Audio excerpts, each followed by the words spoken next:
অনুরাগের ছোঁয়া ধারাবাহিকের নতুন পর্বে দেখা যায় যে অর্জুনের অনুষ্ঠানে সোনা ও রূপাকে নিয়ে চলে এসেছে দীপা। সোনা ও রূপা মাকে বলে, এটাই তোমার স্কুল? দীপা বলে, হ্যাঁ এটাই আমার স্কুল। দীপা সবার শেষে এসেছে, ততক্ষণে অন্য সবাই চলে এসেছে। দীপাকে দেখে অর্জুন খুব খুশি। দীপার এক বন্ধু এগিয়ে এসে বলে, এ কি দীপা, তুই একা এলি, তোর হাজবেন্ড আসবে না? দীপা কোনো উত্তর না দিয়ে সোজা চলে এসেছে। সোনা ও রূপা খুব খুশি, আজ তাদের আবার জন্মদিন। তাই দীপা কিন্তু মেয়েদের মনে একটু শান্তি দিতেই এখানে এসেছে।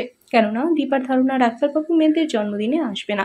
তাই সোনা ও রূপা কথা ভেবেই এখানে চলে এসেছে দীপা। অনেকদিন পরে অর্জুনকে দেখে চমকে ওঠে দীপা। মুহূর্তের মধ্যে মনটা কেমন যেন করে ওঠে দীপার। ওদিকে সূর্যেরও কিন্তু মন বসে না, মনটা খারাপ হয়ে রয়েছে। মেয়েদের জন্মদিন, অথচ মিশকা তার ডাক্তারকে দিয়ে বেবিকে এমন সব কথা বলেছে যাতে করে 2 দিন এই হাসপাতালেই থাকতে হবে। মিশকাও এই মুহূর্তে সূর্যকে কোথাও যেতে দিবে না। সূর্য চাইছে যেভাবেই হোক দীপক সোনার রূপার সাথে তার দেখা করতে হবে। তাহলে কি এবার তাই করবে সূর্য? সে কি দীপার বন্ধুদের রিউনিয়ন অনুষ্ঠানে চলে আসবে? বন্ধুরা, তোমাদের কি মনে হয়? এক্ষুনি একটি লাইক দিয়ে এবং কমেন্ট করে জানিয়ে দাও তোমাদের মতামত।